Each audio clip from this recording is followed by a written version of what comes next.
Saudara, kenapa kita perlu mencari Tuhan?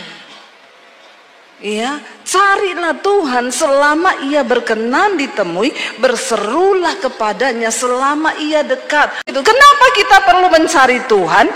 Karena ada banyak hal di hidup ini yang kita nggak tahu. Makanya kita perlu cari Tuhan supaya kita ngerti jalan hidup ini. Tidak usah cari-cari pendeta. Amin. Karena tidak ada pendeta hebat di dunia ini. Nggak ada. Yang ada tuh Tuhan yang dengan imanmu yang hebat. Semua kita punya akses bisa datang secara pribadi kepada Tuhan. Nggak usah cari-cari pendeta. Karena nggak ada pendeta sakti. Yang ada tuh Tuhan yang luar biasa. Tidak ada satupun di dunia ini yang bisa membawa kita kepada kebahagiaan selain kita ini hidup dekat dengan Tuhan. Orang kaya aja perlu Tuhan, apalagi orang yang... Tapi banyak orang sombong. Ya, udah miskin sombong lagi. Jangan bilang orang kaya tok yang sombong. Saya banyak ketemu miskin sombong. Orang kaya sombong biasa. Tapi miskin sombong ini luar biasa. Tapi Alkitab berkata Tuhan menentang orang yang, makanya mau kaya mau miskin tidak boleh. Orang paling sombong di dunia itu yang bagaimana, saudara? Bukan yang pamer harta, bukan yang pamer jet pribadi, bukan itu orang sombong. Orang yang paling sombong di dunia ini adalah apa? Orang yang nggak mau cari Tuhan. Itu kebangetan sih. Maaf ya saudara, kau bisa tarik napas, kau bisa hirup udara lewat hidungmu ini, itu hanya karena anugerah Tuhan.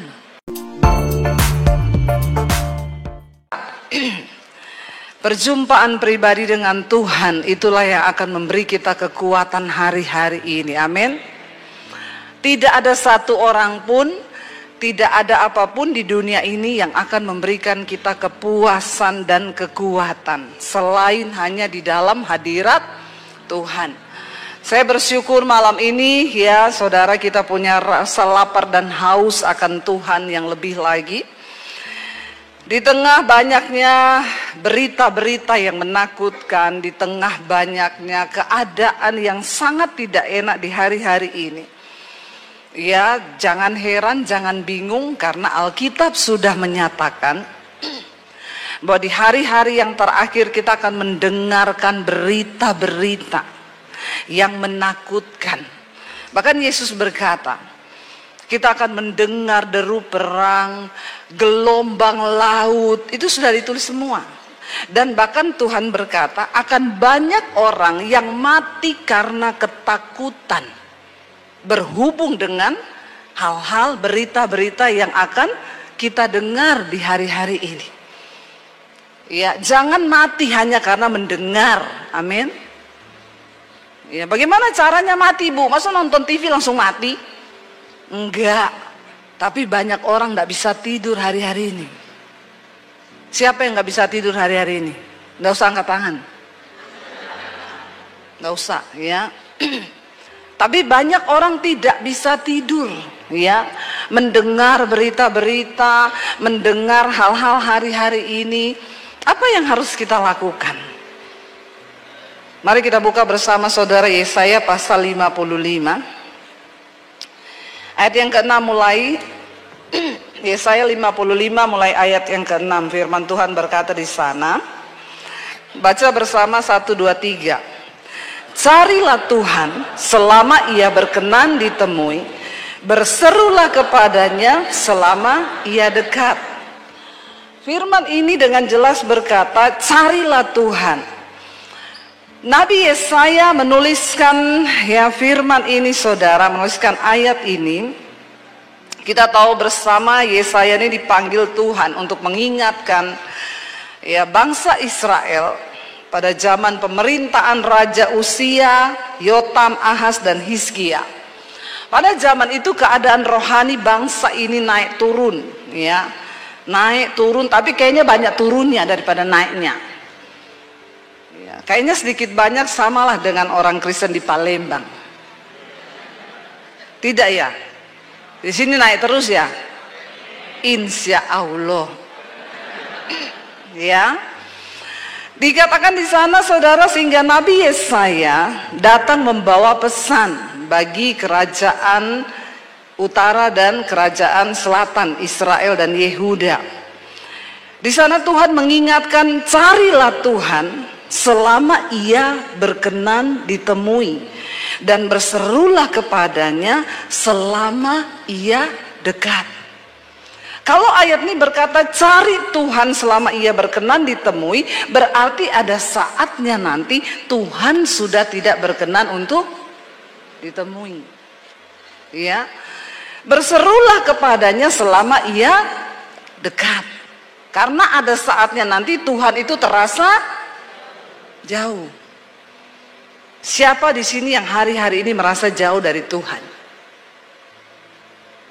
Tidak usah pura-pura. Saya tahu banyak jemaat yang merasa, aku rasanya jauh bu, padahal aku ini masih pelayanan. Banyak orang yang bertanya kepada saya ini melayani loh bu, tiap minggu ke gereja, saya masih pelayanan, tapi saya ini rasa jauh dari Tuhan. Ada yang merasa seperti itu? Rasanya ibadah, pelayanan ya hanya begitu-begitu aja. Bahkan saya sudah nggak merasakan Tuhan. Padahal saya berada di gereja. Saya pelayanan setiap hari Minggu. Hati-hati saudara. Ya, kita seringkali masih aktif dalam kegiatan-kegiatan pelayanan kita, tapi sesungguhnya hati kita jauh dari Tuhan. Makanya ayat ini mengingatkan, carilah Tuhan selama ia berkenan ditemui, berserulah kepadanya selama ia dekat. Ya, selama Tuhan masih berkenan, karena ada saatnya Tuhan sudah tidak berkenan. Kita tahu sejarah dari bangsa Israel. Mereka itu ditegur Tuhan, disuruh bertobat. Mereka keras kepala, mereka tidak mau bertobat. Sampai akhirnya Tuhan nggak mau lagi mendengar. Dan akhirnya mereka jatuh dalam pembuangan. Seringkali manusia itu ketika mereka hidupnya baik-baik aja, keuangannya baik, keluarganya baik, semuanya baik, ya, aman, mereka lupa diri. Orang-orang di Jakarta, di Palembang tidak. Insya Allah. Ya. Banyak orang ketika semua baik-baik saja, mereka itu merasa ya udah saya baik-baik aja. Buktinya saya enggak usah hidup kudus-kudus banget. Bahkan banyak yang berkata, ya saya aja sekarang ini berdosa loh. Tapi buktinya usahaku lancar-lancar aja. Keadaanku baik-baik aja, saya tidak mengalami hal-hal yang kelihatannya buruk. Ya. Tidak ada satupun di dunia ini yang bisa membawa kita kepada kebahagiaan selain kita ini hidup dekat dengan Tuhan. Saya ini ketemu dengan banyak orang kaya. Kaya raya ya. Ya. Tapi orang-orang kaya yang tidak takut Tuhan, mereka sampai di satu titik yang berkata begini, Bu, ternyata kekayaan tuh nggak memberi kebahagiaan. Pak Beni gini-gini karena Pak Beni kaya. Yang lain nggak gini-gini loh Pak, karena belum.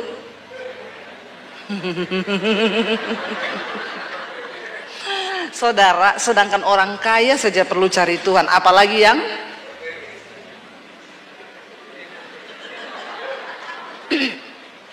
orang kaya aja perlu Tuhan, apalagi orang yang.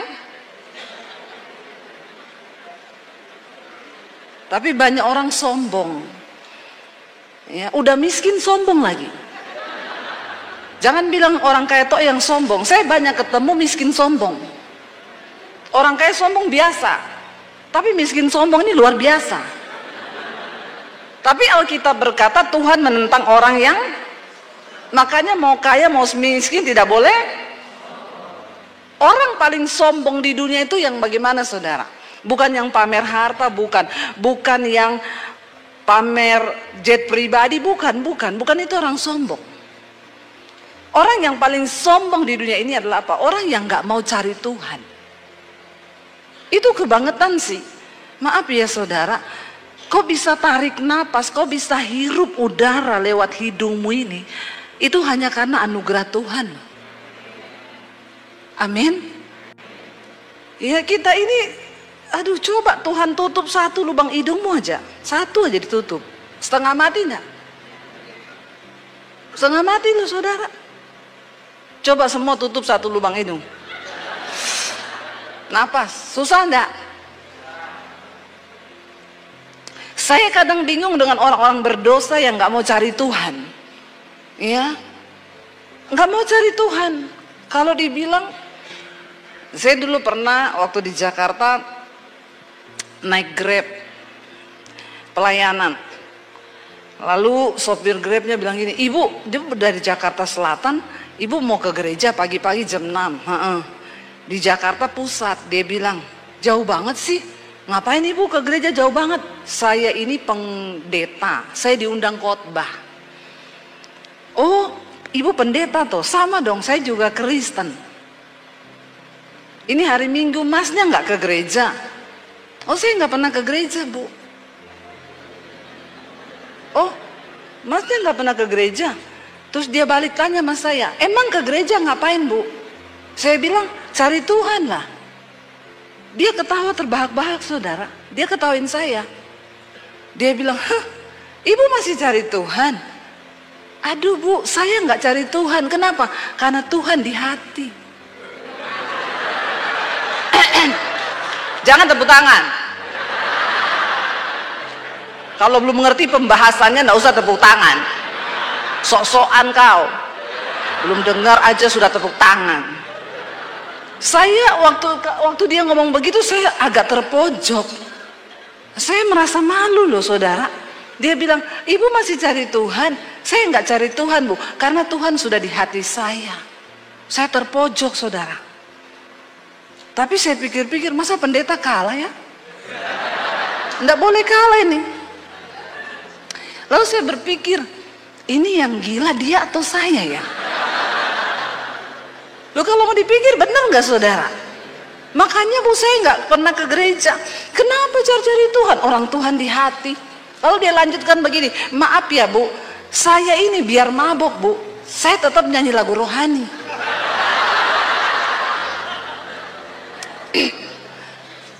Saya keselak lagi saudara, karena saya pikir nih orang kok begini banget ya. Iya bu, saya biar mabok, saya nyetir mobil loh, tapi sambil saya putar lagu rohani, saya tidak celaka loh bu. Itu tanda bahwa Tuhan itu di hati saya. Saya diam 1000 bahasa.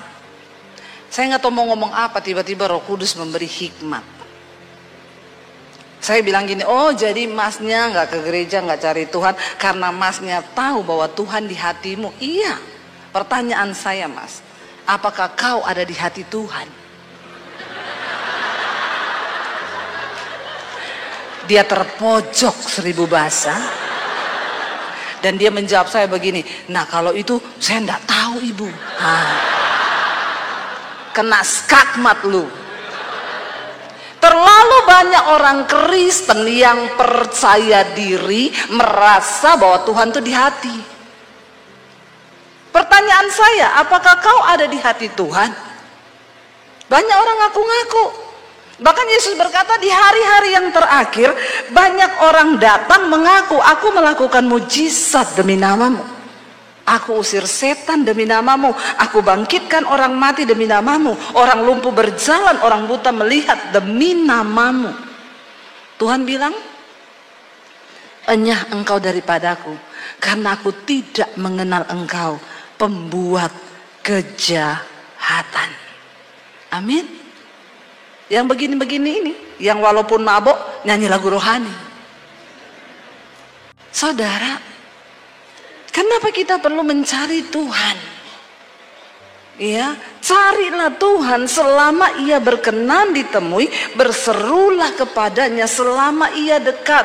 Makanya saya selalu mengajarkan, tidak usah cari-cari pendeta. Amin. Karena tidak ada pendeta hebat di dunia ini. Tidak ada. Yang ada tuh Tuhan yang dengan imanmu yang hebat. Semua kita punya akses bisa datang secara pribadi kepada Tuhan. Nggak usah cari-cari pendeta. Karena nggak ada pendeta sakti. Yang ada tuh Tuhan yang luar biasa. Nggak usah saudara. Iya. Makanya saya adalah salah satu pendeta yang nggak mau mendoa-doakan orang. Maaf ya, maaf. Tapi ini tidak boleh ditiru sama gembala. Pak Sabta jangan tiru, ini adegan berbahaya. Ini hanya dilakukan oleh para ahli saja. Ya. Soalnya kalau Bapak Sabta ini kan gembala, nanti jemaatnya datang, Pak doakan. Tidak usah doa-doakan, pulang, cari Tuhan sendiri. Wah, kepahitan jemaat. Apalagi model-model jemaat kayak sekarang ini, apa-apa dikit tersinggung, apa dikit kepahitan, apa dikit pendeta aja nggak senyum, itu Pak Sabta saya lewat nggak disenyumi. Padahal Pak Sabtanya juga lagi ada pergumulan. Emang cuma saudara yang ada pergumulan? Pendeta juga punya rasa, punya hati. Jangan samakan dengan pisau belati. Ngerti enggak? Apa dikit pengerja nggak senyum, nggak disalami, kepahitan. Jangan ya saudara, jangan ya nak ya, jangan. Ya, jadi jemaat itu yang imannya tuh tangguh. Pengerja nggak senyum, penggembala nggak senyum. Ya kita kan nggak tahu dia punya pergumulan apa. Siapa tahu besok jatuh tempo. Ya tak? Ya, jadi tidak usah cepat-cepat menghakimi. Mari kita ini menguatkan hati sendiri. Karena orang yang masuk surga itu bukan jemaat-jemaat yang kelas-kelas ngambek, merajuk, pindah gereja, kepahitan. Ya. Kalau ada orang datang sama saya, Bu doakan, doa sendiri. Ya, cari Tuhan. Amin. Itu pendeta ini mau loh doain pendeta sana, mau doain. Kok ibu nggak mau mendoakan? Kau pindah sama pendeta sana. Nggak usah datang ke saya. Karena jemaat ini kadang juga aneh-aneh. Ya, apa-apa minta didoakan, apa-apa minta didoakan. Masalahnya juga cuma tak putar di situ terus. Konselingnya, masalahnya sama terus. Ada jemaat bolak-balik konseling, saudara. Ya, semua pendeta yang datang dia konseling terus. 10 pendeta datang, 10 dia konseling. 10 tahun begitu terus, hidupnya nggak berubah-berubah. Ada bapak-bapak datang sama saya, Bu, istri saya lari tinggalin saya. Kenapa? Enggak tahu kenapa, pasti bapak ini ada salah. Bapak bikin salah apa? Ya enggak ada salah apa-apa. Bapak selingkuh? Tidak. Bapak kasar? Tidak. Nah, pertanyaan saya, Bapak pelit enggak? Iya sih. Nah itu. Saya sudah 2 bulan tidak ngasih gaji ke istri. Sudah bagus istri hanya tinggalkan kau Pak, dia nggak kasih sianida. Bertobat bapak-bapak, amin. Terus kayak gini datang minta didoakan, Bu Debi doakan dong supaya istri saya balik. Ya saya tidak bisa berdoa. Bapak telepon istrimu, kasih dia duit. Amin bapak-bapak. Tolong yang rela aminnya. Jangan ibu-ibu yang amin kenceng. Kadang masalah uang ini bikin masalah juga dalam rumah tangga, benar nggak? Iya, hati-hati loh. Nanti persoalannya itu cuma bolak-balik di situ. Sebenarnya dia tahu jawabannya. Nanti kayak gitu konseling lagi sama pendeta. Bagaimana kita ini mau berlari? Ya, kita cuma jadi orang Kristen yang terputar di situ terus. Datang lagi, Bu, saya mau konseling. Kenapa? Saya kepahitan sama mertuaku. Urusannya kalau nggak kepahitan, tersinggung, kepahitan, selingkuh, apalagi masalah selingkuh ini. Ya, aduh saudara, saya itu pusing lihat orang Kristen hari-hari ini. Persoalannya itu terus. Belum pernah ada orang Kristen yang datang, Bu, saya mau konseling. Kenapa? Saya mau dibunuh, Bu. Kenapa? Karena saya tidak terima Tuhan Yesus, saya mau dibunuh. Belum ada. Ya adanya itu, Bu. Kenapa? Dikejar pinjol. Banyak ini. Heran saudara. Persoalannya itu cuma muter di situ terus. Saya aja pusing dengar jemaat kayak begini, apalagi malaikat. Jangan cuma tertawa kau, bertobat ya. Amin. Karena untuk mempersiapkan diri menjadi mempelai Kristus, kita nggak bisa cuma yang terputar-putar di situ terus. Masalahnya itu terus. Ya, kepahitan sama mertua, kepahitan sama menantu, kepahitan sama ini. Aduh, please deh. Ya, kita bisa bertumbuh ke arah yang lebih baik ketika kita ini bergaul dengan firman. Jangan bilang enggak bisa, bilang bisa. Bisa, Yura. Aku bisa. Amin. Kalau ada firman di dalam hati. Ya, tapi kalau kita memang mau cuek ya terserah. Saudara, ayat ini berkata, carilah Tuhan selama ia berkenan untuk ditemui, dan berserulah kepadanya selama ia dekat. Baiklah, ayat berikutnya 7 berkata, baca bersama dengan suara yang keras. Baiklah orang fasik meninggalkan jalannya, dan orang jahat meninggalkan rancangannya. Baiklah ia kembali kepada Tuhan, maka Dia akan mengasihaninya, dan kepada Allah kita, sebab Ia memberi pengampunan dengan limpahnya. Katakan, baiklah orang fasik meninggalkan jalannya. Siapa orang fasik itu? Orang fasik itu orang yang ngerti kebenaran tapi tidak mau melakukan. Itu orang fasik. Tahu harus mengampuni tapi tidak mau mengampuni. Orang datang, Bu, Ibu tidak ada pilihan, Ibu harus mengampuni. Tidak bisa, Bu, terlalu sakit. Tapi Ibu, firman Tuhan bilang Ibu harus mengampuni. Tidak bisa, Bu, sakit. Aduh, saya model-model kayak begini nih bingung saudara. Alkitab bilang kebenarannya harus mengampuni. Tapi kalau kau tidak mau, ya tidak ada yang bisa paksa. Suami saya nyakiti saya, Bu, Ibu ampuni. Tidak bisa. Kalau Ibu tidak bisa, Ibu berdoa. Tidak bisa juga, ya mati aja. Sudah tidak bisa semua saudara. Malaikat juga angkat tangan kalau sudah begini nih. Karena maaf ya Pak Sabta, maaf. Saudara nggak pernah dengar khotbah yang kayak begini? Ya, maaf ya. Sekarang ini bukan zamannya lagi jemaat itu dielus-elus, dibaik-baikin, capcay deh. Ya. Ada waktunya loh, kita ini memang harus menjadi dewasa.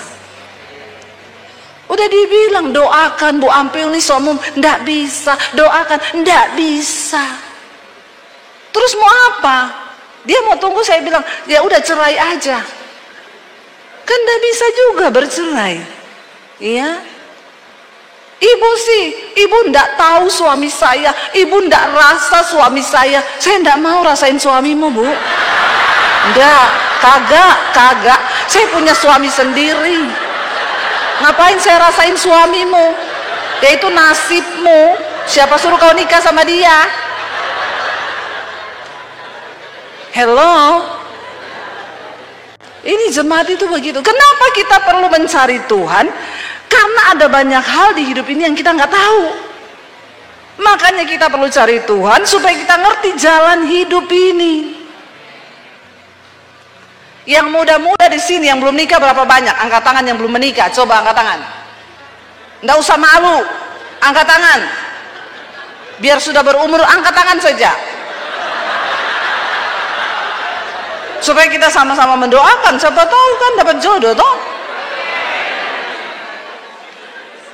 Di bawah 30 tahun jodoh di tangan Tuhan. Di atas 30 tahun Tuhan lepas tangan loh. Kagak. Ya, Tuhan tetap turun tangan.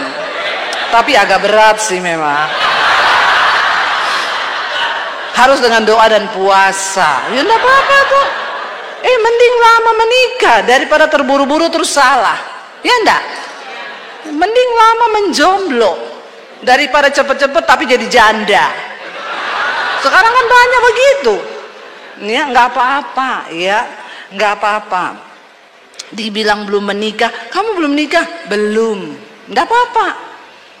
Lebih baik lama berdoa, tanya Tuhan. Amin. Tanya Tuhan. Ya, jodohku ini yang mana Tuhan? Cari Tuhan. Anak-anak muda, kalau kau sudah mulai umur kepala 20, tolong cari Tuhan lebih dekat lagi. Nggak usah kau sibuk cari pacar. Nggak usah kau sibuk cari-cari jodohmu, nggak usah. Tulang rusuk itu cuma satu. Ya, kalau kau salah pilih yang masuk tulang kaki. Sakit, nggak muat. Banyak orang tulang kaki yang masuk. Makanya kesakitan karena salah. Makanya mudah-mudah cari Tuhan. Kalau kau cari Tuhan, engkau dapat sumber kebahagiaan di hidupmu. Ya, maka hidupmu itu sejahtera. Tapi kalau kau tidak cari Tuhan, ya itu masalahnya. Sekarang ini banyak anak-anak muda stres, saudara. Anak saya itu cerita, mam, teman-temanku itu loh, tiap malam di atas jam 10 konseling. Gua mau curhat nih, kata psikolog gua nih sakit jiwa sudah stadium akhir. Anak-anak muda ini umur 20-an loh. Mereka sudah jadi langganannya psikiater. Ngeri loh saudara. Saya bilang sama anak saya, ya ampun, itu teman-temanmu belum pada menikah loh. Kenapa sudah sakit jiwa? Sakit jiwa saudara. Langganan psikiater, minum obat tidur. Saya bilang sama anak saya, kamu bilang suruh cari Tuhan dek. Anak saya bilang, iya lu cari Tuhan lah. Dengar lagu rohani, dengerin khotbah. Jawabannya apa? Kayaknya kalau kayak gini Tuhan nggak bisa tolong deh. Bayangkan loh saudara. Dia bilang Tuhan, ini anaknya orang-orang Kristen, mereka ini pelayanan di gereja, anak-anak muda. Makanya gereja, bapak-bapak gembala yang hadir, perhatikan anak-anak muda. Seringkali mereka di gereja itu cuma asik lompat-lompat toh, tapi jiwanya itu remuk semua, sakit jiwa semua. Ya, tanpa disadari saudara. Ya orang lihat mereka baik-baik saja. Saya bilang sama anak saya, suruh dia cari Tuhan. Jawabannya apa? Kayaknya Tuhan gak sanggup tolong deh masalah gua. Karena menurut psikolog gua udah stadium 4. Ngeri saudara. Ngeri. Ya. Kadang anak saya bilang, ya udah kalau gua sih hari-hari ini cuma denger lagu rohani, abis itu hatiku tenang, teduh, sudah selesai. Dia bilang kalau gua nggak bisa. Nanti dia curhat lagi sama temennya yang satu, anak Tuhan juga, ke gereja. Ya, gue mau curhat dong. Gue nih kata psikiater sekarang stadium 3. Dia bilang, gue stadium 4. Ini yang terjadi saudara. Makanya hari-hari ini kita perlu cari Tuhan. Masuk di kamar, tutup pintu, berdoa. Saya selalu menyarankan orang konseling, saya bilang kamu enggak usah cari saya. Semua masalah, semua nasihat yang saya kasih pun kamu tolak. Nggak ada yang mau didengar. Masalah rumah tangga suruh berdamai, nggak bisa Bu, ibu nggak tahu suami saya jahatnya kayak apa. Kita juga udah hilang kata-kata saudara. Daripada saya ikutan sakit jiwa, lo bener loh, kita hamba Tuhan hari-hari ini harus menjaga kesehatan jiwa dan mental. Ya, kadang saya itu mau tidur malam, saya lihat-lihat HP, kasihan ibu itu suaminya kemana lagi. Suami saya di samping saya ngomong, suami orang diurus, suami sendiri tidak diurus loh.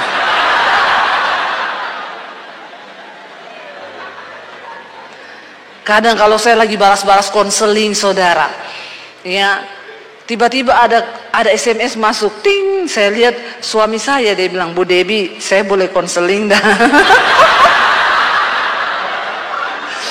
Saya jawab, ada masalah apa ya Pak? Istri saya cuekin saya Bu. Saya jawab, mungkin kurang dikasih duit Pak. Ya, jadi saya sekarang nggak mau sakit jiwa saudara, mikirin urusannya jemaat yang tidak mau nurut sama firman. Persoalannya cuma satu kok, nggak mau cari Tuhan, nggak mau dekat dengan Tuhan, nggak mau nurut sama firman, itu tak til, nggak ada yang lain. Sebenarnya kalau kita ini mau cari Tuhan, orang tua nasihati anakmu bilang cari Tuhan, karena dia masih berkenan untuk ditemui. Karena saya mengalami saudara, saya ini dulu ya mau bunuh diri waktu saya lulus SMA. Saya tidak mengenal Tuhan Yesus. Saya punya agama tapi saya nggak kenal Tuhan.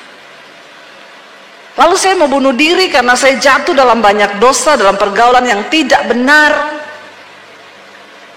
Lalu saya cuma berpikir di otak saya begini sebelum saya bunuh diri, Tuhan itu ada apa enggak ya? Lalu saya mulai berpikir, enggak mungkin Tuhan enggak ada loh. Lah ya, kalau Tuhan enggak ada, yang ciptakan saya ini siapa? Terus yang ciptakan tata surya ini, ya langit, bumi, matahari, Mars, semua planet-planet itu siapa yang ciptakan? Masa bumi ini berputar terus ya? Terus nggak ada yang ciptakan, tuh nggak mungkin. Tidak ada yang mengatur dunia dan alam semesta ini, itu nggak mungkin. Kita saja manusia diciptakan, mata sama-sama dua, hidung satu, mulut satu, kuping dua, tapi muka kita nggak ada yang sama loh. Ada yang sama muka kita? Nggak ada kan? Nggak ada yang sama kan? Itu kan bukti kemahakuasaan Tuhan. Kalau kita belajar soal ilmu pengetahuan, bagaimana DNA manusia itu begitu luar biasa, semua berbeda, itu kan ajaib Tuhan. Makanya orang yang paling bodoh di dunia ini bukan orang yang nggak sekolah. Orang yang paling bodoh di dunia ini orang yang tidak percaya ada Tuhan. Udah itu orang paling bodoh saudara. Lalu pertanyaan saya yang kedua begini, kalau Tuhan itu ada, siapa dia ya? Dengan ketidakmengertian saya saudara, saya waktu itu udah nekat mau bunuh diri, saya udah tulis surat buat orang tua saya. Tapi pertanyaan itu muncul, siapa Tuhan itu? Lalu saya begini, Tuhan, sebelum saya mati, saya pengen ketemu Engkau yang menciptakan saya itu. Saya nggak peduli siapa namamu, dan aku nggak peduli tentang agama sekarang. Aku pengen ketemu dengan penciptaku. Siapapun Engkau, tunjukkan dirimu kepada saya. Saudara, ketika engkau mulai punya satu kerinduan untuk mencari Tuhan, imanmu mungkin hanya sebiji sesawi, tapi iman itu akan menjadi sesuatu yang luar biasa. Diawali dengan pertanyaan dalam hati, siapa Tuhan itu? Saya menangis di kamar saya. Tadinya menangis karena iba diri, tidak ada orang yang sayang sama saya. Dari kecil saya ini dipukulin sama papi saya, orang tua saya tidak sayang saya. Iblis bilang, memang nggak ada yang sayang kamu. hidupmu sudah hancur, kau hidup dalam dosa, kau sudah jatuh, nggak ada harapan, mending mati aja kau. Ya, saya nyanyi, aku terjatuh dan tak bisa bangkit lagi. Aku tenggelam dalam lautan luka dalam. Tenggelam, lautan, luka dalam, jatuh. Luka jangan dalam-dalam, infeksi. Ya, jangan kepahitan saudara. Ya, itu dulu saya nyanyikan. Aku tersesat dan tak tahu arah jalan pulang. Pakai Google Map. Kalau kau tidak tahu arah, pakai Google Map. Belok kanan, 500 meter, belok kiri. Di depan ada polisi, putar balik. Iya toh? Ya, saya itu dulu, lagu saya itu, ya, jatuh, aku terjebak dalam lautan luka dalam, tersesat. Bayangkan, saudara bisa bayangkan. Saya mengalami itu, makanya saya mengerti banget anak-anak muda sekarang yang mereka itu sakit jiwa. Saya mengalami itu. Karena mereka melihat di rumah orang tuanya berantem, orang tuanya ribut, tidak ada kedamaian dalam rumah, tidak ada Tuhan di dalam rumah. Mereka mencari pelampiasan, mereka melakukan dosa, mereka melakukan hubungan seks di luar. Akhirnya dosa itu menuduh mereka, setan datang mengintimidasi mereka. Dan mereka jiwanya itu tertekan saudara. Dan tidak ada sesuatu yang lain yang bisa mengisi kekosongan jiwa manusia. Kenapa? Karena jiwa itu tidak terbatas. Jiwa manusia ini nggak terbatas. Saudara sekarang gaji 1 juta. Saudara puas? Gaji 1 juta, saudara puas nggak? Nggak usah pura-pura dengan muka yang lugu seperti itu. Bilang saja kalau tidak puas, tidak, yang kenceng. Akhirnya ngaku juga. Gaji 2 juta puas? 3 juta puas? 4 juta puas? 5 juta puas? 6 juta puas? Rakus memang ya, nggak ada puas-puasnya. Tapi itulah jiwa. Ya, waktu nggak punya motor kita bilang, enak ya kalau naik motor daripada jalan kaki begini, jalan kaki terus dikasih motor, pengen? Roda 2 pengen? Roda 3 dulu dong.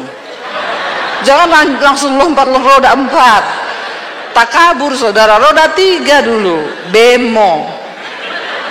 Ya, itulah manusia kan, nggak ada puasnya. Jiwa manusia itu tidak terbatas keinginannya. Makanya jiwa ini tidak bisa dipuaskan dengan sesuatu yang terbatas. Harta, uang, seks, apapun itu terbatas. Hanya satu yang tidak terbatas, yaitu Tuhan. Makanya hanya Tuhan yang tidak terbatas yang dapat mengisi jiwa kita yang tidak terbatas. Saudara mau cari apapun. Saya punya teman orang kaya, dia bilang gini, Bu, saya ini sekarang sudah ada di satu titik yang saya mau beli apa aja tuh bisa. Bayangkan loh, mau beli apa aja tuh bisa. Saudara sudah ada di titik seperti itu? Saya sudah mau beli kerupuk bisa, beli ayam bisa. Iya, iya dong, itu kan relatif toh. Kan yang kita ingin itu relatif toh. Tapi dia memang kaya saudara. Dia bilang begini sama saya, Bu, ternyata ya, jadi orang kaya itu hanya seperti ini. Makanya tolong saudara, kalau kau lihat orang kaya, kau jangan kepengen menjadi dia. Karena seringkali dia juga pengen jadi kau.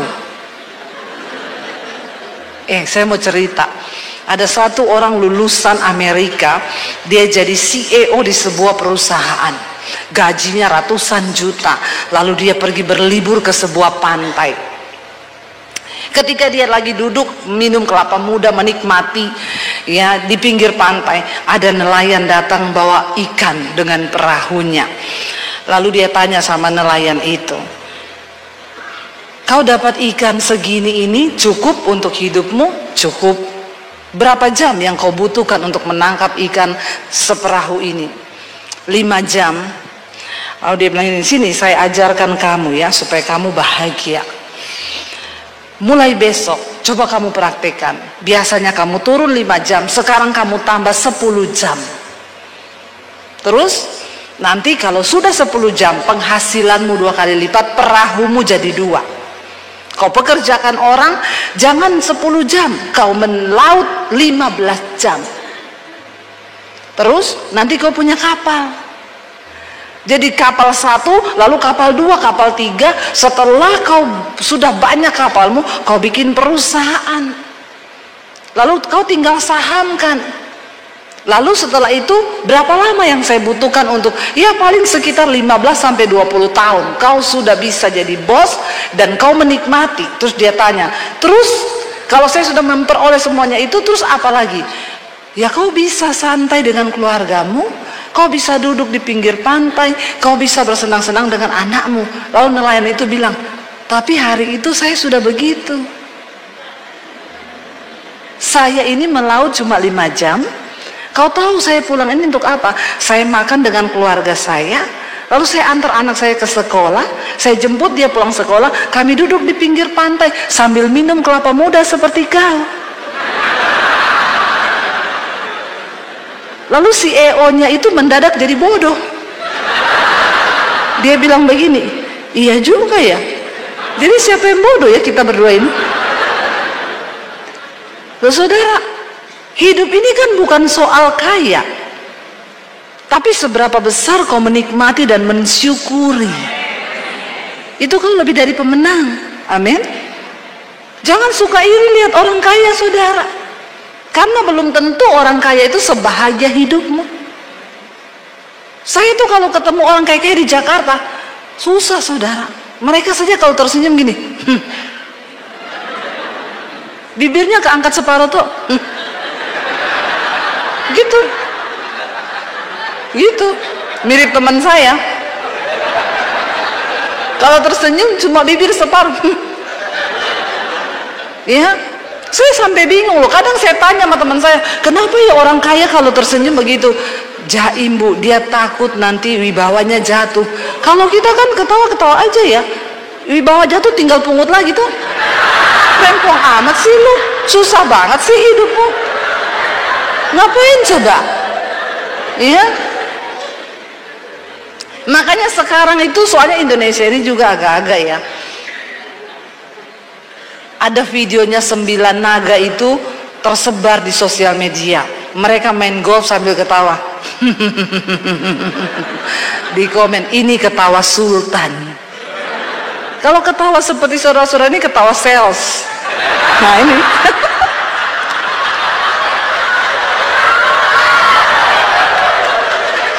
Tapi bahagia ini. Nggak usah jaim. Tepuk tangan dong buat saudara. Nggak usah jaim. Ketawa-ketawa aja lepas. Nggak usah ditahan. Iya. Ketawa 9 naga. Ya, itu ketawa 9 naga. Kalau kita ini masih cacing, nggak apa-apa, ketawa aja. Belum jadi naga. Saudara, kita dari kisah itu kan kita lihat sebenarnya apa arti hidup kita ini, saudara. Ya, orang itu akan berbahagia ketika dia cari Tuhan. Lalu apa dikatakan di sana? Tinggalkan yang jahat. Baiklah orang fasik meninggalkan jalannya dan orang jahat meninggalkan rancangannya. Baiklah ia kembali kepada Tuhan, maka dia akan mengasihaninya dan kepada Allah kita, sebab ia memberi pengampunan dengan limpahnya. Orang yang paling bahagia di dunia ini adalah orang yang dosanya diampuni dan dia hidup dalam kekudusan. Itu orang yang paling bahagia. Bukan orang kaya, bukan. Ya, waktu kita hidup dalam kekudusan itu, hidup itu plong, saudara. Saya khotbah, saya mengatakan kepada saudara, bukan karena saya tidak mengalami, saya sudah mengalami. Saya sama suami ini dari miskin dulu, dari miskin kami memulai hidup. Tapi sampai hari ini nggak ada yang berubah, karena ya dari dulu kita juga bahagia. Saudara pikir saya miskin tidak bahagia? Itu tolong ketawanya biasa aja ya Pak. Nggak usah ketawa sales begitu dipamerin ya. Saya sama suami dari miskin, kami tuh bahagia loh. Bahagia kami. Iya, saya kan pernah cerita di khotbah saya tuh saudara, naik motor bonceng 5, anak saya 3, nggak ada yang percaya, tapi itu bener. Iya, saya beli mobil pertama, mobil tua tahun 80 itu mobil. Kalau saya namakan mobil itu mobil dalam nama Yesus, karena setiap kali dipakai, suami saya bilang, doa ya, doa. Supaya ndak mogok. Itu saya agak dijebak sih dengan mobil itu. Jadi ceritanya saya pelayanan di satu dealer. Saya khotbah, lalu yang punya dealer tanya, ibu punya mobil? Ndak punya. Jadi ibu kalau pelayanan naik motor, ibu mau nggak mobil itu? Mobil tua tahun 80. Saya bilang, oh iya mau Pak, bawa pulang aja Bu. Saya telepon suami saya, kita dikasih mobil, kamu datang cepat ke sini, ambil. Suami saya semangat datang dia saudara. Begitu sudah dibawa pulang sampai di rumah, besoknya sekretarisnya telepon, Ibu Debbie, jadi mau pembayarannya itu cash atau cicil? Tuhan Yesus, saya ya sudah malu, mau saya balikin juga malu. Kita sudah terlanjur seneng ngomong dapat mobil, anak-anak sudah seneng, tidak bonceng 5. Terus saya bilang, oh itu berapa ya harganya? Kalau cash 7 juta, kalau ibu cicil 14 juta. Ada orang kaya mental miskin loh. Tolong yang punya dealer jangan seperti ini ya. Cukup saya saja yang mengalami. Ada tipuan sih. Mudah-mudahan dia mendengarkan khotbah saya ini. Saya syok saudara, saya bilang, oh gitu ya. Ya udah saya cicil aja. Oh iya, sebulan 500.000. Aduh, itu mobil saudara. Dinaiki 3 hari, 4 hari rusak. Jadi dalam seminggu kita naik 2 hari, 5 hari rusak. Lebih banyak rusaknya daripada baiknya. Tiap hari suami saya balik ke bengkel, kata tukang bengkelnya gini, ya begini ya Pak kalau beli mobil tua, ini seperti Bapak itu ngopeni janda tua. Sakit. Bapak-bapak tolong ketawanya biasa aja. Onderdilnya banyak yang rusak Pak. Jadi ya itu, dikit-dikit sakit, dikit-dikit satik, besok pilek, besok pegelinu, besok lututnya sakit, besok rematik, ya begitu. Jadi bagaimana Pak ini? Saudara tahu, tiap kali kita naik, suami saya bilang, anak-anak berdoa. Jadi apalagi kalau mau naik gunung, ya tanjakan, berdoa nak kita semua, dalam nama Yesus, dalam nama Yesus, dalam nama Yesus, bener. Mogok.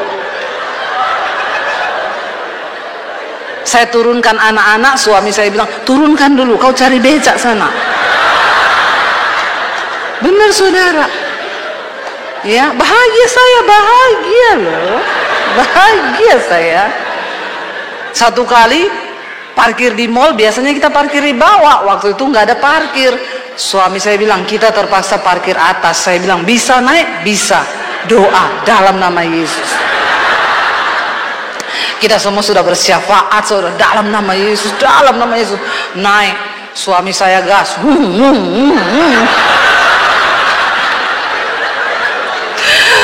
Dia gas, saudara. Ya, saya bilang, gas, full gas. Orang dua aku gas.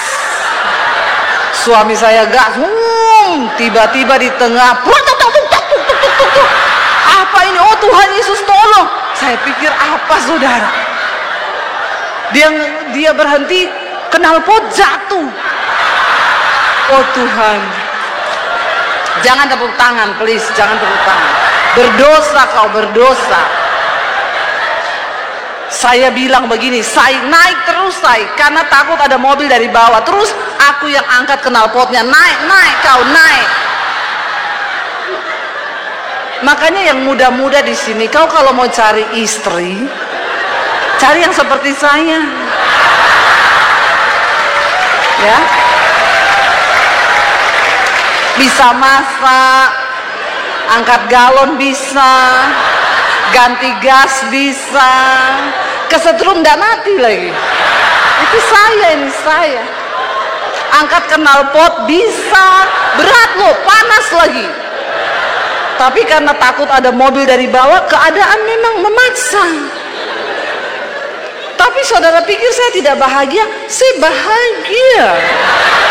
Bahagia sekali saya. Bahagia ya nak ya. Bahagia. Itu menjadi pengalaman yang sekarang saya cerita, saudara terhibur toh? Terhibur dengan penderitaan saya kan? Bahagia kau, bahagia. Tapi biar saya saja yang merasakan itu.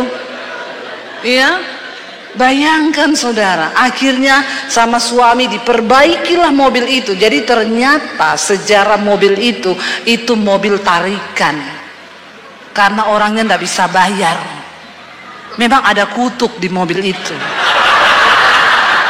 Dan Tuhan tidak izinkan memang kami pakai. Akhirnya suami saya konsultasi sama tukang bengkel, dia bilang gini aja mas, turun mesin semua, ganti mesin, nanti saya ganti. Oke, kita bayar saudara, lebih mahal daripada harga mobilnya. Setelah jadi semuanya, kita cat supaya kutuk dihilangkan toh. Sudah bagus mobil, mesin baru, cat baru. Kita tinggal pelayanan ke Surabaya, Solo hujan, banjir. Mobilnya kerendam. Saya bilang sama suami, memang kutuk ini tidak bisa diputuskan. Jadi mending di mobil buang saja daripada bawa sial dalam hidup kita di mobil. Tapi apakah saya tidak bahagia? Saya bahagia. Bahagia sekali saya. Ya, kenapa saudara? Karena saya tahu yaitu bagian dari cerita hidup kita. Tapi bersama Tuhan saya lewati dengan suami masa-masa sulit. Kami bahagia karena kami berjalan di dalam firman Tuhan. Itu kebahagiaan kita. Makanya ayat ini berkata, meninggalkan jalannya orang jahat, meninggalkan rancangannya. Jangan ada rancangan jahat di hatimu. Walaupun itu baru rancangan loh. Iparmu bikin jahat terus gini. Saya doakan memang dia ini. Orang di Palembang banyak begini nih. Lihat saja nanti ya. Saya tidak bisa balas, tapi kalau Tuhan yang balas. Jangan ada rancangan jahat. Jangan. Sedikit pun jangan. Kenapa saudara? Karena Tuhan itu melihat hati. Waktu hati kita kudus, hidup kita kudus, berkat Tuhan itu tidak terhalang. Makanya firman Tuhan berkata, bukan tanganku kurang panjang untuk menolongmu, bukan telingaku yang kurang tajam untuk mendengar doamu, tapi dosamu itu yang menghambat yang baik daripadamu. Waktu kita hidup dalam kekudusan, berkat Tuhan itu tidak terhalang dari hidup kita. Dosa membuat kita mengalami hal-hal yang buruk. Lalu dikatakan saudara ayat yang berikutnya, kenapa kita harus mencari Tuhan? Baca ayat yang selanjutnya, sebab rancanganku bukanlah rancanganmu dan jalanmu bukanlah jalanku, demikian firman Tuhan. Kenapa kita perlu cari Tuhan? Karena kita nggak tahu jalan hidup ini ke depan seperti apa, dan belum tentu rancangan kita itu menjadi rancangan Tuhan. Orang Kristen sekarang udah tidak tahu jalan, nggak mau cari Tuhan, akhirnya bikin jalan baru, bikin jalan sendiri. Nanti kalau sudah kena masalah baru, Tuhan, kenapa kau begini? Kenapa Tuhan begitu? Padahal karena salahnya dia sendiri. Jangan pernah merasa diri kita ini bijak. Kita perlu mencari Tuhan dalam membuat semua rencana di hidup ini, saudara. Tuhan yang paling tahu jalan hidup kita. Dan tidak ada satupun rancangan Tuhan yang salah. Tapi kalau engkau sudah terlanjur membuat kesalahan hari ini, bertobatlah dan kembalilah kepada Tuhan. Maka Dia akan sanggup memulihkan keadaan kita, saudara. Seperti tingginya langit dari bumi, demikianlah tingginya jalanku dari jalanmu, dan rancanganku dari rancanganmu. Sebab seperti hujan dan salju turun dari langit dan tidak kembali ke situ, melainkan mengairi bumi, membuatnya subur dan menumbuhkan tumbuh-tumbuhan, memberikan benih kepada penabur dan roti kepada orang yang mau makan. Demikianlah apa? Firmanku yang keluar dari mulutku, ia tidak akan kembali kepadaku dengan sia-sia, tetapi ia akan melaksanakan apa yang ku kehendaki dan berhasil dalam apa yang kusuruhkan kepadanya. Firman Tuhan itu berkuasa. Karena itu perkatakan firman. Waktu kita takut, perkatakan firman. Waktu kita menghadapi kekhawatiran, perkatakan firman. Waktu engkau melihat keadaanmu, perkatakan firman. Aku percaya Tuhan, bahwa Engkau Tuhan adalah sandaranku, Engkau penopangku, Engkau Allah yang tidak pernah gagal dalam rancanganmu. Perkatakan firman, saudara. Hari-hari ini banyak orang lupa memperkatakan firman Tuhan. Padahal firman itu memiliki kuasa. Untuk apa? Untuk menciptakan. Firman itu punya kuasa untuk melakukan segala perkara. Firman itu mempunyai kuasa ketika keadaan di sekeliling kita tidak baik. Seringkali jangan terburu-buru berdoa supaya keadaanmu jadi baik. Tapi berdoalah supaya hatimu tenang dan hatimu damai sejahtera. Waktu engkau memperkatakan firman, maka hidup kita kuat, iman kita kuat. Dan saya percaya saudara, cuma firman Tuhan yang memiliki kuasa dalam hidup kita untuk membawa kita hari-hari ini semakin luar biasa di dalam Tuhan. Malam ini Pak Victor juga akan menyampaikan pesan Tuhan bagi setiap kita. Jadi saya akan mengakhiri, saudara. Mari, jangan cari sesuatu yang lain. Keadaan boleh bergoncang, keadaan boleh berubah, berita-berita boleh menakutkan, ke depan akan seperti apa, itu memang semua harus terjadi. Tapi waktu kita pegang firman Tuhan, waktu kita tetap bersandar pada firman, berseru, kita nyanyi pujian tadi, kita berseru kepada Tuhan, saudara, maka Dia Tuhan yang sanggup melakukan segala perkara di hidup kita. Mari imam musik, kita bangkit berdiri bersama sebelum Pak Victor akan masuk pada sesi yang kedua.